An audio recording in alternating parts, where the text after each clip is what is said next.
Paper solution के एक और वीडियो में आप सभी का स्वागत है। आज का मैं जो पेपर आपको सॉल्व कराने वाला हूं, ये हुआ था एसएससी सीजीएल का पेपर 18 सितंबर 2025 को शिफ्ट 1 में। तो इसका मैं मैथ का डिटेल में सॉल्यूशन कराऊंगा। तो आप वीडियो के लास्ट तक जरूर बने रहिएगा, क्योंकि आपको इससे अप्रोच पता चलेगी कि आपको 15 मिनट में 25 क्वेश्चन कैसे करने हैं। चलिए शुरुआत करता हूं पहले क्वेश्चन से। अगर अभी तक आपने चैनल को सब्सक्राइब नहीं किया है तो चैनल को सब्सक्राइब कर लीजिए और दोस्तों के साथ भी शेयर कर दीजिए। क्वेश्चन मार्क की जगह क्या आएगा, ये इसमें फाइंड करना है। तो यहाँ पर क्वेश्चन मार्क की जगह क्या आएगा, ये इसमें फाइंड करना है। What will come in place of question mark, ये जीरो नहीं होगा यहाँ पे। तो ये स्क्वायर में वैल्यू है, तो 2 प्लस रूट 3 का स्क्वायर कर दें। तो 2 का स्क्वायर करेंगे 4, रूट 3 का स्क्वायर करेंगे तो यह हो जाएगा 3, 4 3 7 प्लस 2 गुणे 2 रूट 3 हो जाएगा, तो 2 दूनी 4, 4 रूट 3। ये इक्वल दिया हुआ है question mark plus 4 root 3। 4 root 3 से 4 रूट 3 कैंसिल हो जाएगा, तो ये क्वेश्चन मार्क की जगह जो वैल्यू आएगी आ जाएगी 7। ऑप्शन 1 करेक्ट हो जाएगा। सॉल्व करना है under root 7225 minus under root 1225 गुणे 1/5 की वैल्यू इसमें फाइंड करनी है। तो 7225 और 1225 का स्क्वायर रूट निकालना पड़ेगा, तभी हम इसे सॉल्व कर सकते हैं। तो इसकी मैं आसान सी ट्रिक बता देता हूं। जब भी ऐसे स्क्वायर रूट आपको निकालने हैं जिसके लास्ट दो डिजिट 25 हो, जैसे यहां पर 25 है लास्ट दो डिजिट, और यहां पर भी 25 है लास्ट की दो डिजिट, तो आपको ये जो अब नंबर बचेगा, ये 25 छोड़ के जो भी नंबर बचेगा, जैसे यहाँ पर 2 डिजिट का नंबर बचा हुआ है और यहाँ भी 2 डिजिट का नंबर बचा हुआ है, तो इसका आप ऐसा दो फैक्टर लीजिए, दो ऐसा फैक्टर करना है जिसका अंतर 1 हो। तो 72 का ऐसा हम क्या फैक्टर कर दें कि उनका अंतर 1 हो। तो 9 अठे 72, तो एक नंबर आ जाएगा 9 और एक नंबर आ जाएगा 8। और इसका अगर हम फैक्टर करें 12 का, तो 4 तिया 12, एक नंबर आ जाएगा 4 और एक नंबर आ जाएगा 3। तो इसमें जो भी नंबर छोटा होगा, जैसे 9 और 8 में देखें, 8 छोटा है 8, और इसके साथ लगा दीजिए 5, तो 85 इसका स्क्वायर रूट आ जाएगा। इसका 7225 का स्क्वायर रूट आ जाएगा 85। ऐसे ही इसमें नंबर है 3 छोटा, तो इसके साथ हो जाएगा 3 और 3 के साथ हम लिख देंगे 5, तो 35 आ जाएगा इसका स्क्वायर रूट। तो 85 माइनस 35 हो जाएगा, तो आ जाएगा 50, और मल्टीप्लाई में 1/5 है तो 1/5 से मल्टीप्लाई कर देंगे तो वैल्यू आ जाएगी 10। ऑप्शन 1 करेक्ट हो जाएगा। 25% of P plus q equal to 75% of P minus q. तो रेशियो फाइंड करना है P एंड Q का। तो 25% P प्लस क्यू का, तो P प्लस क्यू, और डिवाइड में अगर हम P माइनस क्यू ले आए, तो ये 75% यहाँ पे था, इस साइड 75% था ये, तो 25% ये डिवाइड में आ जाएगा, तो 25% ये यहाँ पर आ गया, तो 25% से 75% डिवाइड कर सकते हैं, तो आ जाएगा P। तो P plus Q upon P minus Q की वैल्यू आ गई रेशियो में। इसे हम 3 की जगह 3/1 लिख लें, क्योंकि हमें रेशियो फाइंड करना है, तो ऐसे हम लिख लें। अब इसमें कंपोनेंडो डिविडेंडो लगा दें, तो P प्लस क्यू में P माइनस क्यू जोड़ दें, ये हो जाएगा P प्लस P 2P हो जाएगा, और क्यू क्यू कैंसिल हो जाएगा। और अब P प्लस क्यू में P माइनस क्यू घटाएं, तो ये आ जाएगा 2Q। और इधर भी इस साइड भी कंपोनेंडो डिविडेंडो लगेगा, तो 3 और 1 4, और 3 में से 1 जाएगा तो आ जाएगा 2, 2 से 2 कैंसिल हो जाएगा, और 2 से इसे डिवाइड करें तो आ जाएगा 2। रेशियो में फाइंड करना है तो 2/1 हो जाएगा। तो P और Q का जो रेशियो आ जाएगा, ये आ जाएगा 2:1। ऑप्शन 2 करेक्ट हो जाएगा। एक बैग में 5 रुपए, 2 रुपए और 1 रुपए के सिक्के 2:3:4 के अनुपात में हैं। अगर बैग में कुल 200 रुपए हैं, तो हर तरह के सिक्कों की संख्या पता करें कि क्या होगी। रेशियो दिया हुआ है 2:3:4, तो हम इसे ऐसे भी लिख सकते हैं कि जो पहले टाइप का सिक्का है, जो 5 रुपए का सिक्का है, उसका रेशियो 2 है, तो मान लेते हैं 2 एक संख्या है। रुपए 2 की जो संख्या है इसमें, तो ये मान ले 3x, तो 1 रुपए की सिक्कों की संख्या हो जाएगी 4x। टोटल वैल्यू 200 है, तो टोटल वैल्यू यहां से भी निकाल लें। तो 2x की वैल्यू, 2x सिक्के हैं 5 के, तो 5 दूनी 10, 10x रुपए हो जाएगा। और 3x सिक्के हैं 2 रुपए के, तो 3 दूनी 6x हो जाएगा इनकी टोटल वैल्यू। और ऐसे 4x सिक्के 1 के हैं, तो 4 गुणे 1 तो ये आ जाएगा 4x। ये इसकी जो टोटल वैल्यू है 200 है, तो 200 के ये इक्वल हो जाएगा। 10 6 16 4 20, 20x की वैल्यू अगर 200 है, तो 20 से डिवाइड करते हैं तो ये आ जाएगा 10। x की वैल्यू आ गई 10, यहाँ पे वैल्यू रख दें, तो 10 रखें तो ये हो जाएगा 20, ये 30 और 40, ये आ जाएगी सिक्कों की संख्या। ऑप्शन 2 इसमें करेक्ट हो जाएगा। एक दुकानदार ने एक घड़ी की कीमत 800 रुपए तय की। उसने 15% की छूट देने के बाद उसे बेच दिया। अगर उसे बिक्री पर 20% का फायदा हुआ, तो घड़ी की लागत कीमत क्या थी, ये इसमें फाइंड करना है। तो 800 रुपए की घड़ी पर 15% की छूट दी जा रही है, तो 800 की घड़ी पर अगर हम 15% की छूट निकाल दें, 15% की छूट निकालें, तो 15 8 120, 120 रुपए कम हो जाएगा। तो 800 में 120 कम करें, ये हो जाएगा 680 रुपए। 15% की छूट के बाद 680 रुपए हो गया, और ये जो वैल्यू आई, ये हो जाएगी सेलिंग प्राइस, क्योंकि इसी पर बेचा जा रहा है। सेलिंग प्राइस आ गई इसकी 680 रुपए। फाइंड क्या करना है, लागत मूल्य इसमें फाइंड करना है।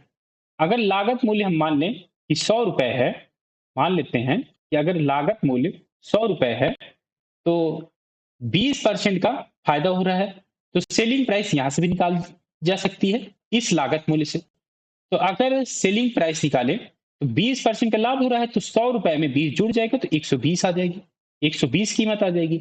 लेकिन जो एक्चुअल कीमत है, ये सेलिंग प्राइस की जो एक्चुअल कीमत है, ये 680 है। तो एक की हम वैल्यू निकाल लें, जो कि हमने मान रखी है।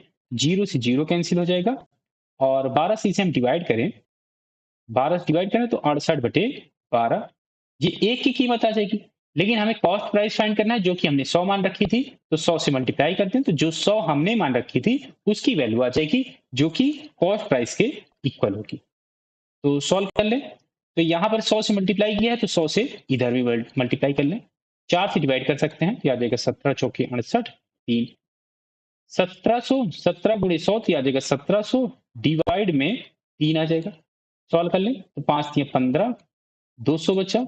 200 को 3 से डिवाइड करेंगे, तो ये आ जाएगा 66.67 के लगभग, और ये है ऑप्शन 3 में, तो ऑप्शन 3 करेक्ट हो जाएगा। एक प्रोडक्ट को उसके अंकित मूल्य पर 20% की छूट के साथ बेचा जाता है। इस सौदे में उसकी लागत कीमत पर 10% का लाभ होता है। यदि कमाया गया लाभ 300 रुपए है, तो यदि प्रोडक्ट को उसके अंकित मूल्य पर 30% की छूट के साथ बेचा जाता है, तो बिक्री मूल्य क्या होगा, ये इसमें फाइंड करना है। तो सेलिंग प्राइस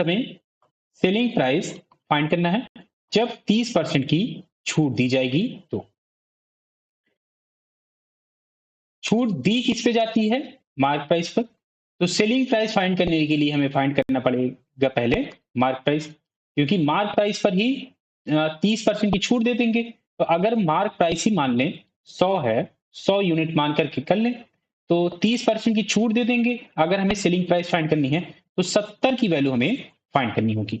70 की वैल्यू अगर हम फाइंड कर लें, मार्क प्राइस हमने 100 मान लिया है, तो 70 की वैल्यू हमें फाइंड करना है, वही हो जाएगा इसका आंसर। तो अब इसमें दिया क्या हुआ है कि 20% की छूट पर बेचा जाता है, अंकित मूल्य के 20% छूट पर बेचा जाता है। तो जो सेलिंग प्राइस, पहली सेलिंग प्राइस है, वो है 80, क्योंकि 20% छूट दे देंगे। 100 में अगर 20 छूट देंगे, तो आ जाएगा 80। अब दिया हुआ कि इस सौदे में उसकी लागत कीमत पर 10% का लाभ होता है। तो ये जो सेलिंग प्राइस 80 है, इस पर 10% का लाभ होता है। यदि कमाया गया लाभ 300 रुपए है, 300 रुपए लाभ दिया हुआ है, प्रॉफिट जो दिया हुआ है, प्रॉफिट ये दिया हुआ है 300 रुपए, 300 रुपए का। और ये किसकी कीमत है, क्योंकि प्रॉफिट होता है वो कॉस्ट प्राइस पे निकाला जाता है। तो 10% कॉस्ट प्राइस की वैल्यू है 300 रुपए, क्योंकि 10% प्रॉफिट हो रहा है, कॉस्ट प्राइस पर निकाला जाता है प्रॉफिट, तो 10% कॉस्ट प्राइस की वैल्यू 300 रुपए है। तो अगर हम कॉस्ट प्राइस की वैल्यू निकालें, कॉस्ट प्राइस, ये हो जाएगा 300, क्योंकि 100% हो जाएगा कॉस्ट प्राइस, तो 3000 रुपए आ जाएगा इसका कॉस्ट प्राइस। अब हम यहां से सेलिंग प्राइस निकाल सकते हैं। सेलिंग प्राइस निकालने के लिए क्या करना पड़ेगा, ये जो प्रॉफिट है, ये प्रॉफिट इसमें जोड़ना पड़ेगा। तो सेलिंग प्राइस यहां से आ जाएगी, जो 80 की वैल्यू हो जाएगी ये हो जाएगी 3000 और प्लस 300, ये 3300 के इक्वल हो जाएगी। 3300 के ये इक्वल हो जाएगी 3300 रुपए के इक्वल। 70 की वैल्यू हमें फाइंड करना है, 80 की वैल्यू हमें फाइंड है, तो जीरो से जीरो कैंसिल कर दें, तो 8 से डिवाइड करें इधर, 330 को 8 से डिवाइड कर देंगे तो 1 की वैल्यू आ जाएगी। जबकि हमें वैल्यू चाहिए 70 की, तो 70 से इधर मल्टीप्लाई कर दें, तो 70 से इधर भी मल्टीप्लाई करना पड़ेगा, तो ये आ जाएगा जो सेलिंग प्राइस हमें फाइंड करनी है SP2। तो निकालें, तो 7 त्रिक 21, पहले 2 जीरो ले लें, एक जीरो ये वाला, एक जीरो ये वाला, 7 त्रिक 21 2, और 7 त्रिक 21 और 2 हो जाएगा 23। 8 से डिवाइड करना है, तो अगर ऑप्शन में चेक करें तो काफी दूर दूर नंबर हैं, तो अप्रोक्सीमेट वैल्यू से निकालें, तो अगर ये 24,000 होता, 24,000, तो 3,000 आ जाता, लेकिन ये 24,000 से कम है, तो इसकी वैल्यू जो आएगी 3,000 से कम होगी। तो 3,000 में केवल वैल्यू जो है ऑप्शन 1 में ही दी हुई है कम, तो हमें एग्जैक्ट वैल्यू निकालने की जरूरत नहीं है, ये ऑप्शन 1 ऐसे करेक्ट हो जाएगा। क्यूबिक इक्वेशन ये दिए हुए हैं और इसके रूट्स दिए हुए हैं एक्स वाई जेड हैं, then find the value of x plus y plus z. तो x plus y plus z की वैल्यू इसमें फाइंड करनी है। इस क्यूबिक इक्वेशन की जनरल इक्वेशन से कंपैरिजन कर दें, तो जनरल इक्वेशन होती है alpha x cube plus beta x square plus gamma x और प्लस डेल्टा इक्वल टू 0। तो इसके रूट्स की अगर हम एडिशन निकालेंगे, मान लेते हैं रूट्स के जो रूट्स हैं ये x1 x2 और x3 हैं, तो x1 plus x2 plus x3 की वैल्यू हो जाएगी माइनस बीटा अपॉन अल्फा। तो इसमें भी हमें रूट्स के एडिशन ही फाइंड करना है, तो ये भी हो जाएगा। तो इसमें बीटा क्या हो जाएगा, बीटा हो जाएगा -4, और यहाँ पर अल्फा हो जाएगा 1, क्योंकि यहाँ पर 1 से मल्टीप्लीकेशन में है, तो अल्फा हो जाएगा 1 और बीटा हो जाएगा -4। तो वैल्यू हम निकाल सकते हैं, तो x plus y plus z हो जाएगा, यहाँ से ये हो जाएगा -4, और माइनस पहले ही है, माइनस यहाँ पे और लगेगा, और डिवाइड में 1, माइनस से माइनस कैंसिल हो जाएगा, तो ये वैल्यू आ जाएगी 4। ऑप्शन इसमें 4 करेक्ट हो जाएगा। सी ने 15 मार्च 2023 को डी से 10% सालाना साधारण ब्याज दर पर 6,000 रुपए उधार लिए। सी ने 15 सितंबर 2023 को लोन चुकाने का फैसला किया। सी को डी को कुल कितनी रकम लौटानी होगी, ये इसमें फाइंड करना है। तो 15 मार्च 2023 को उधार लिया जाता है और 15 सितंबर 2023 को लोन चुकाने का फैसला होता है, तो कितना समय हो गया, 15 मार्च से 15 सितंबर, तो ये तीसरा महीना है, ये तीसरा महीना और ये 9वां महीना है, तो 6 महीने के बाद लोन चुकाया जाएगा। तो 10% का सालाना ब्याज लग रहा है, तो वैल्यू कितनी है, 6,000 रुपए।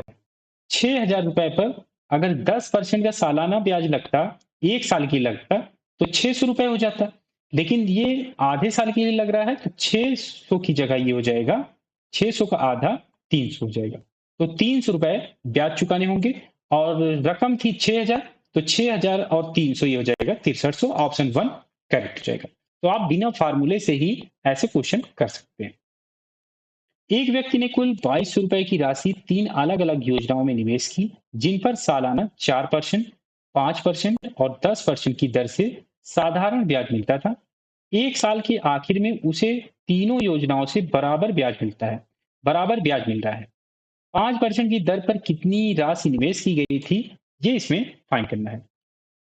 टोटल जो वैल्यू निवेश की जा रही है ये 2200 रुपए है, 2200 रुपए है, तो 5%, 4% और 10% ब्याज पर कितनी कितनी राशि निवेश की जा रही है, ये दिया नहीं हुआ है, तो मान लेते हैं 4%, 5% और 10% ब्याज पर एक्स, वाई और जेड वैल्यू निवेश की जा रही है। तो x plus y plus z की जो टोटल वैल्यू हो जाएगी, ये हो जाएगी 2200 रुपए।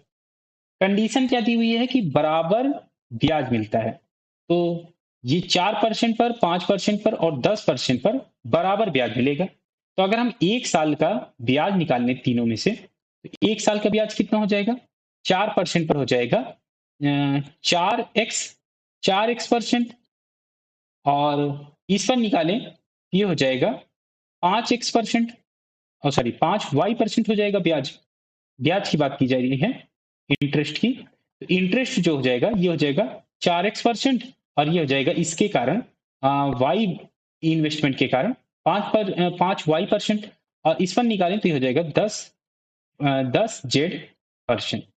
ये तीनों ही वैल्यू इक्वल होंगी तो तीनों को इक्वल कर दें क्योंकि जो भी इंटरेस्ट मिल रहा है वो इक्वल मिल रहा है। तो यहां से हम रेशियो फाइंड कर सकते हैं। परसेंटेज से परसेंटेज तीनों में कैंसिल हो जाएगा। तो अब यहां से रेशियो अगर निकालें एक्स वाई और जेड का, तो जब भी इक्वल में वैल्यू दी हुई होती है तो ये जो मल्टीप्लीकेशन में नंबर होती है इसका लेते हैं एलसीएम। तो 4, 5 और 10 का एलसीएम ले तो 4 पंचे 20, 10 बीसी में कवर हो जाएगा तो 20 आ जाएगा इसका एलसीएम।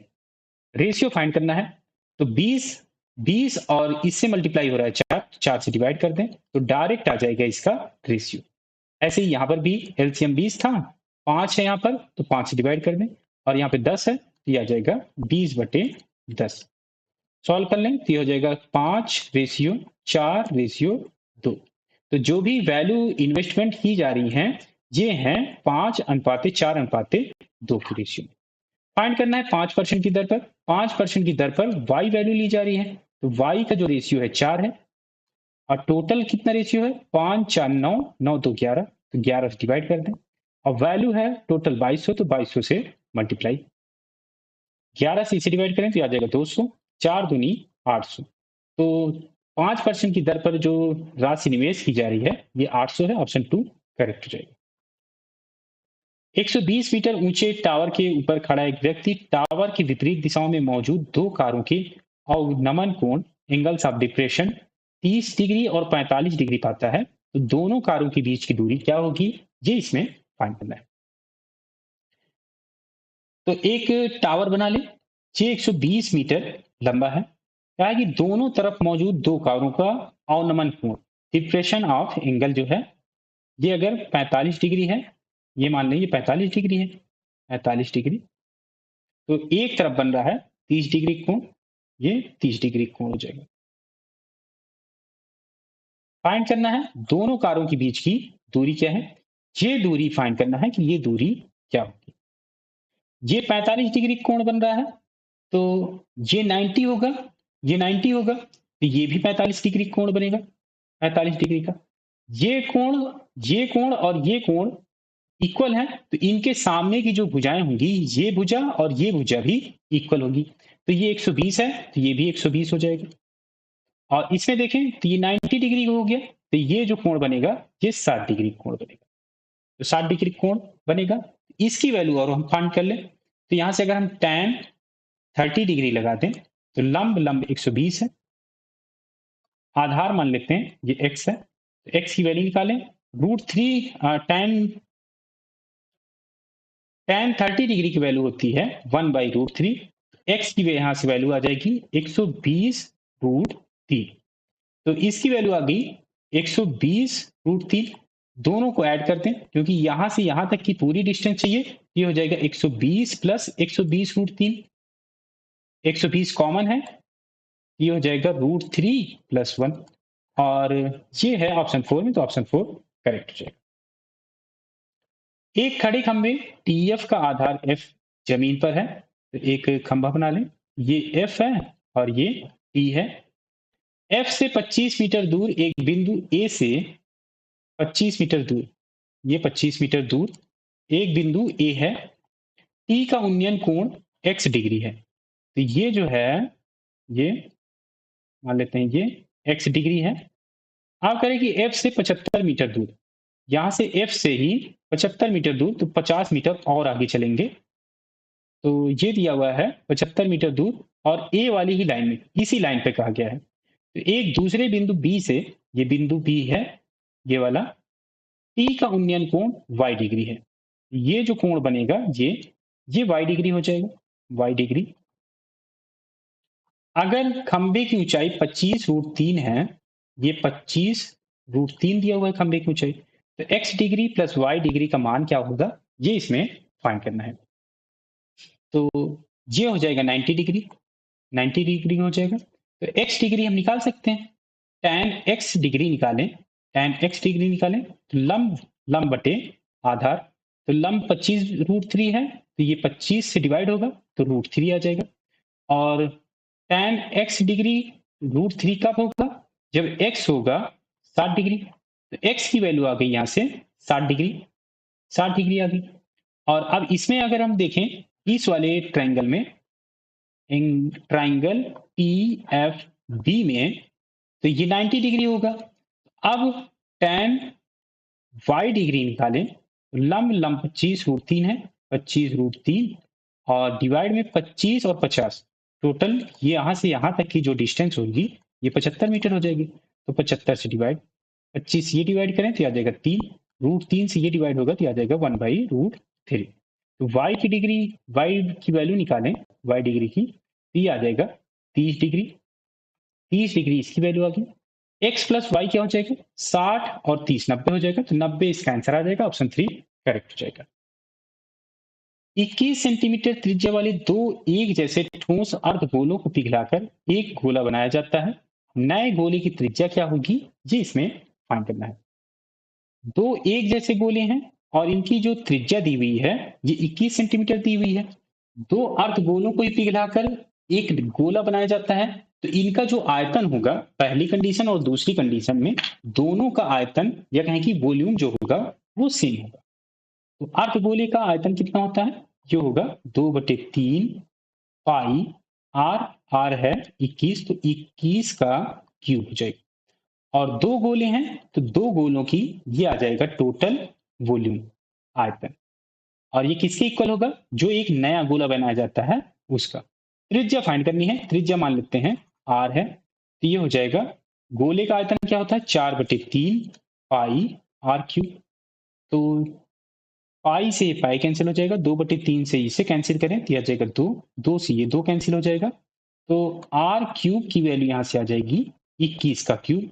दोनों तरफ ही क्यूब है तो आर की वैल्यू आ जाएगी यहां से 21 सेंटीमीटर, ये आ जाएगा इसका आंसर, ऑप्शन 2 करेक्ट हो जाएगा। चिन्हक बनाने के लिए, चिन्हक को बोलते हैं फ्रस्टम। एक समवृत्तीय शंकु के उसके आधार के समानांतर काटा जाता है। वास्तविक शंकु की ऊंचाई 30 सेंटीमीटर है और उसे शीर्ष से 10 सेंटीमीटर की दूरी पर काटा गया है।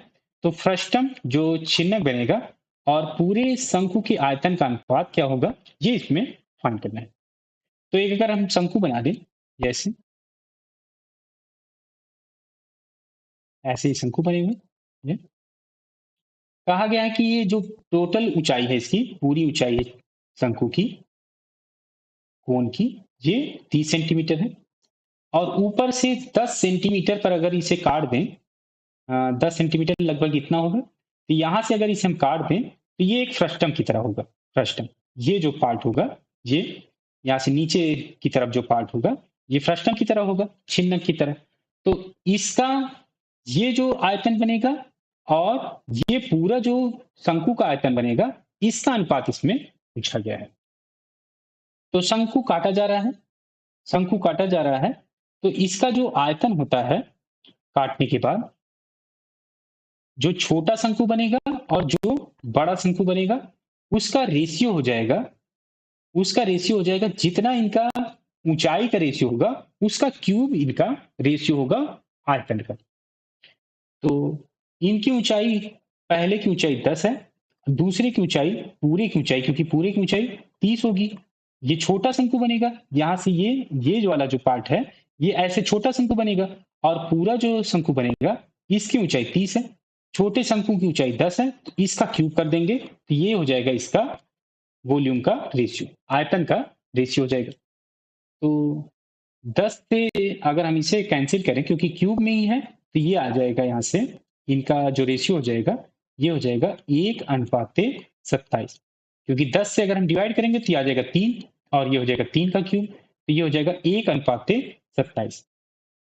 इसका अगर वॉल्यूम, ये ऊपर वाले छोटे वाले शंकु का आयतन अगर 1 है और ये पूरा जो बड़ा वाला शंकु बनेगा ये इसका वॉल्यूम अगर 27 है, तो इतने का आयतन कितना होगा, ये इतने का, तो 27 में से 1 कम कर देंगे 26, 26 आ जाएगा इसका फ्रस्टम का, फ्रस्टम का शंकु से, शंकु के आयतन से। शंकु का आयतन 27 था, तो 26/27 ये आ जाएगा इसका अनुपात, और ऑप्शन 1 इसमें करेक्ट हो जाएगा।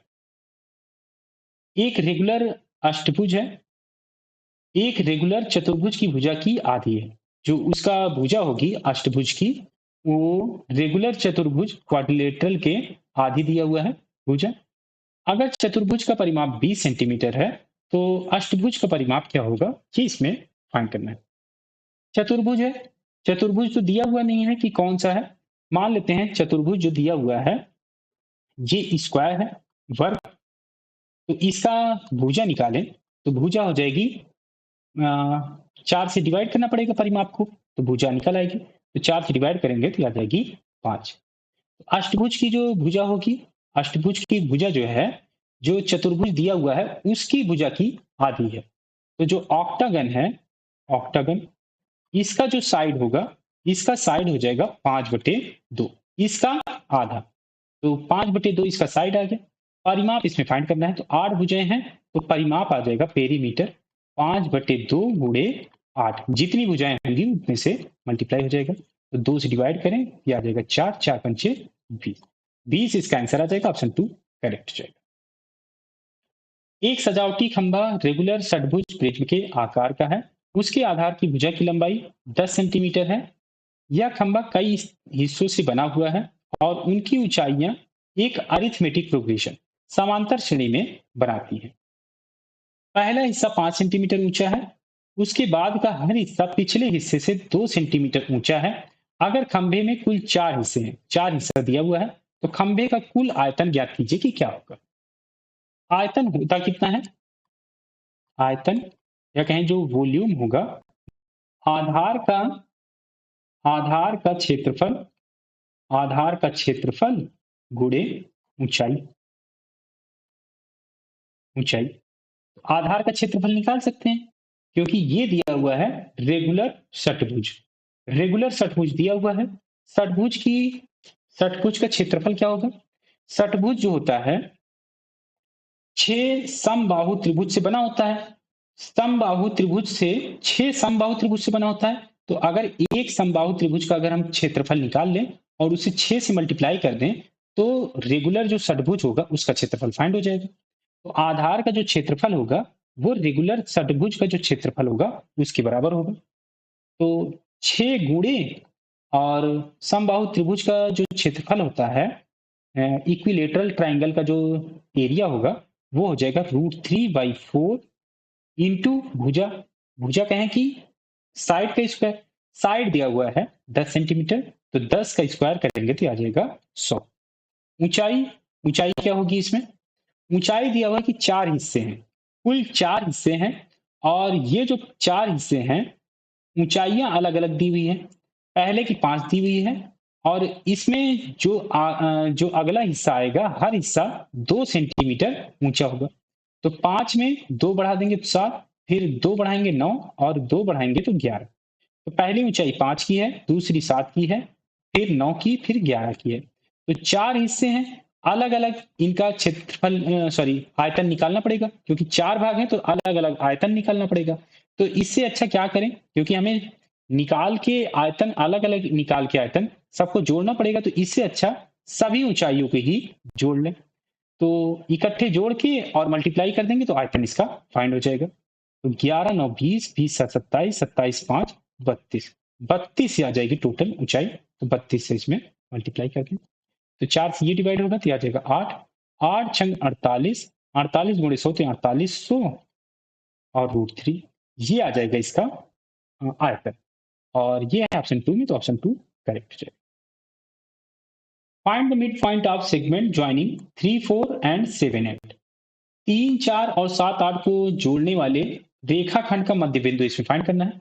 तो मिड पॉइंट क्या हो जाएगा, x के साथ एडिशन करेंगे तो ये हो जाएगा 7 3 10, मध्य बिंदु निकालना है तो 2 से डिवाइड कर दें, तो x का जो कोऑर्डिनेट्स आ जाएगा ये आ जाएगा 5। ऐसे ही y का निकालें तो 4 और 8 12, 12 का आधा 6, तो 5 6 इसका आंसर आ जाएगा, ऑप्शन 2 करेक्ट हो जाएगा। षटभुज में विकर्णों की संख्या क्या होगी, number of diagonals in hexagon. तो इसका डायरेक्ट फार्मूला होता है n n-3 डिवाइडेड बाई 2।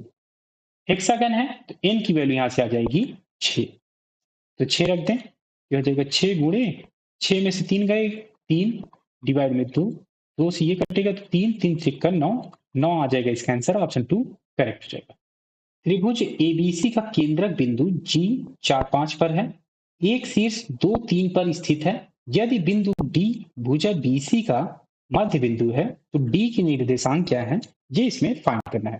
तो कोऑर्डिनेट्स इसमें फाइंड करना है डी के, तो एक ट्रायंगल ड्रा कर लें ऐसे।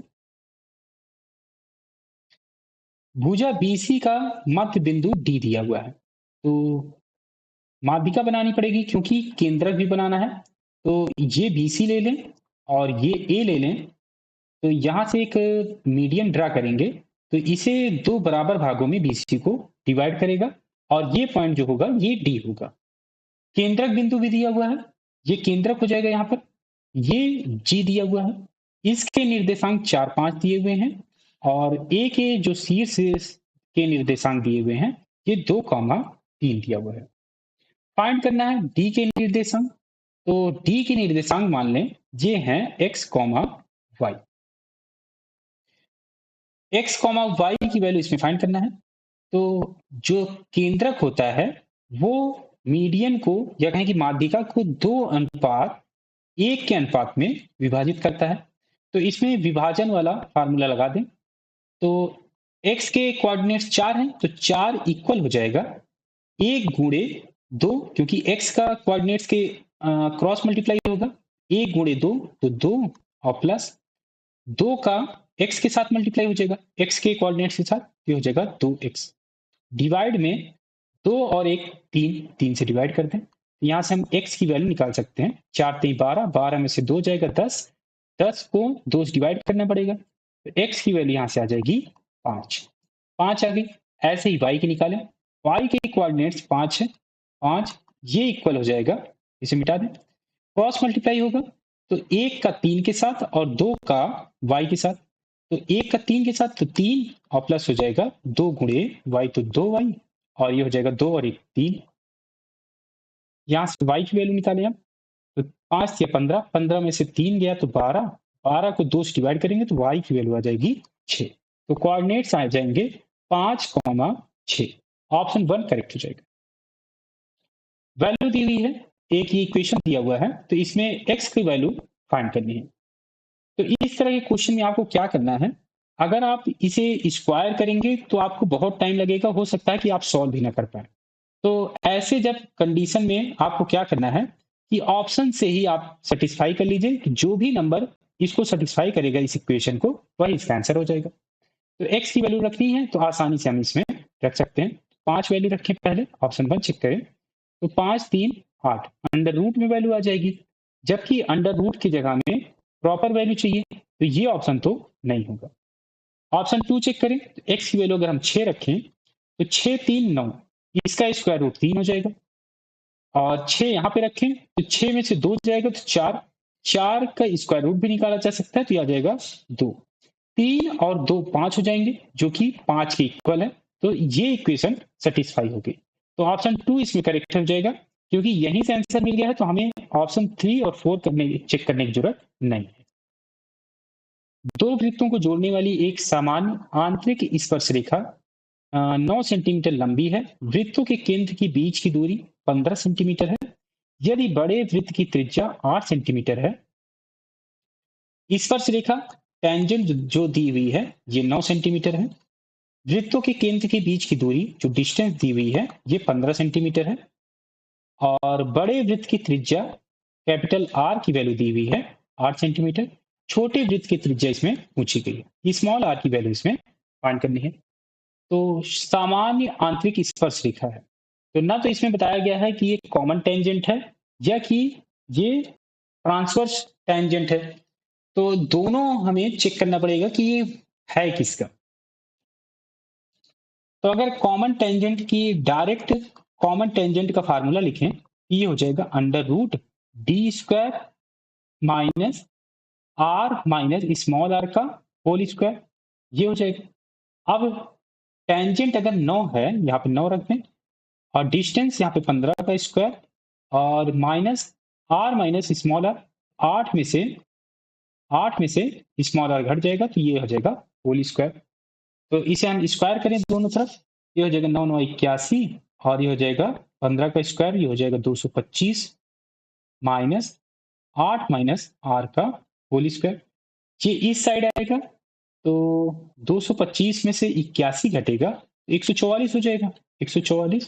तो ये 8 माइनस आर का होल स्क्वायर हो जाएगा। स्क्वायर रूट लें तो ये हो जाएगा 12, 8 माइनस आर, आर की वैल्यू निकालें तो आर की वैल्यू यहां से इस साइड आएगा तो आर की वैल्यू आएगी निगेटिव में, निगेटिव में आएगी जो कि वैल्यू इनकरेक्ट हो जाएगी क्योंकि त्रिज्या तो निगेटिव में हो नहीं सकती, तो ये common tangent, direct common tangent नहीं होगा, तो ये होगा ट्रांसवर्स कॉमन टेंजेंट, टीसीटी होगा।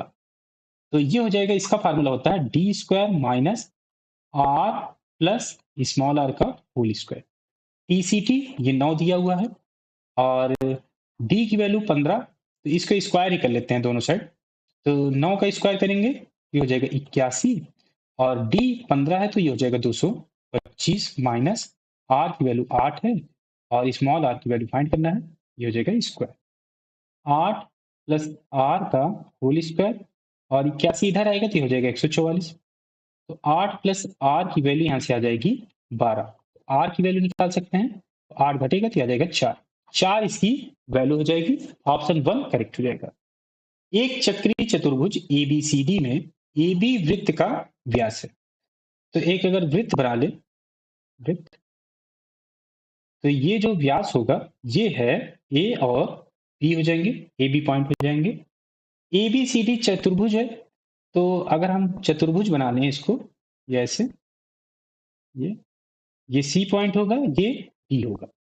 अब दिया हुआ कि यदि कोण ए सी डी 40 डिग्री है, A C D, A C D ये जो कोण दिया हुआ है ये 40 डिग्री होगा, तो कोण बी ए डी का माप क्या होगा ये इसमें फाइंड करना है। बी ए डी कौन सा होगा, बी ए डी, ये वैल्यू फाइंड करना है, ये जो कोण होगा ये कोण फाइंड करना है।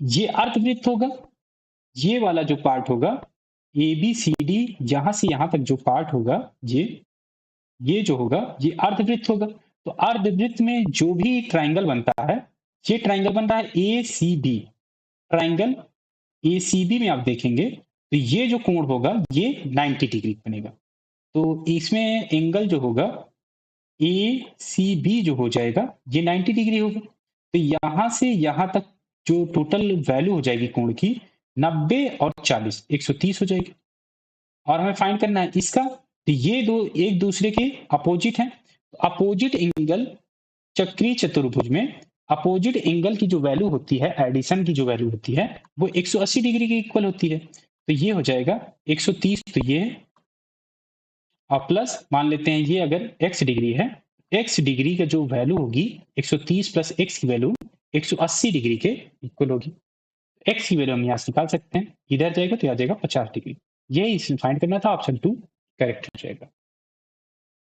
Sign square A minus cos square A equal to 1/2 है, तो कॉस स्क्वायर ए की वैल्यू इसमें फाइंड करनी है, तो साइन स्क्वायर को भी अगर कॉस स्क्वायर ए में कन्वर्ट कर दें तो ये हो जाएगा 1 माइनस कॉस स्क्वायर ए, और कॉस स्क्वायर ए माइनस में एक पहले ही है तो ये हो जाएगा 2 कॉस स्क्वायर, और ये हो जाएगा 1/2 के इक्वल, तो एक में ये एक इधर साइड ले आए, 1/2 इधर साइड ले आए, ये हो जाएगा 1/2, तो ये इक्वल हो जाएगा 2 कॉस स्क्वायर ए के।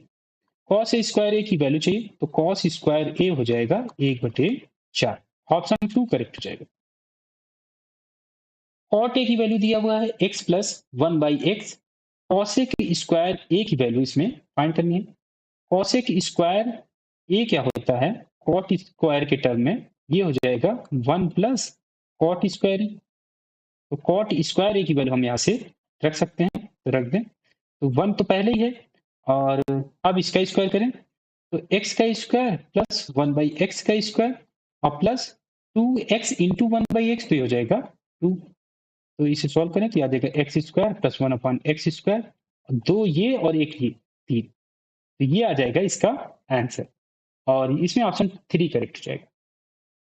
वैल्यू फाइंड करना है 0.12 का क्यूब प्लस 0.06 का क्यूब डिवाइड में 0.24 का क्यूब और प्लस 0.12 का होल क्यूब।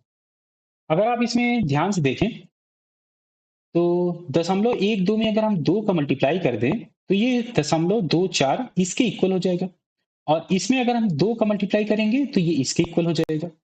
तो अगर हम इसमें से डिनोमिनेटर से 2 कॉमन ले लें, 2 कॉमन ले लें, 0.12 का होल क्यूब प्लस 0.06 का होल क्यूब हो जाएगा, और डिवाइड में अगर हम 2 कॉमन ले लें पूरे में से तो 2 का क्यूब बाहर आएगा, 2 कॉमन लेंगे तो 2 का क्यूब बाहर आ जाएगा, तो ये बचेगा 0.12 का क्यूब और प्लस 0.06 का होल क्यूब। तो इससे ये कैंसिल हो जाएगा, ये बचेगा 1/8, और 1/8 की वैल्यू हो जाएगी, क्योंकि हमें दशमलव वैल्यू फाइंड करना है ऑप्शन में देखें तो ये हो जाएगा 0.125। ये इसका आंसर आ जाएगा, ऑप्शन 1 करेक्ट हो जाएगा। सिंप्लीफाई करना है, 0.5 का होल क्यूब प्लस 0.05 का होल क्यूब प्लस 0.005 का होल क्यूब, और ऐसे ये दिया हुआ है 0.1 का क्यूब, 0.01 का क्यूब प्लस 0.001 का क्यूब। जैसे पिछला क्वेश्चन किया था, ये इसमें भी हम इस पार्ट से 5 का क्यूब कॉमन ले सकते हैं, तो जो भी इसमें बचेगा इससे ये कैंसिल हो जाएगा, तो केवल बचेगा 5 का क्यूब, और यही हो जाएगा इसका आंसर 125 आ जाएगा 5 का क्यूब। ऑप्शन 3 करेक्ट हो जाएगा। तो इसमें आगे सभी क्वेश्चन मैंने आपको करा दिए हैं, और कोशिश की है कि जितने भी शॉर्टकट्स इसमें लग सकें वो सभी यूज किए हैं। तो अगर ये वीडियो आपको अच्छी लगी हो तो लाइक करिए, दोस्तों के साथ शेयर करिए, और चैनल को अभी तक आपने सब्सक्राइब नहीं किया तो चैनल को सब्सक्राइब जरूर कर लीजिए।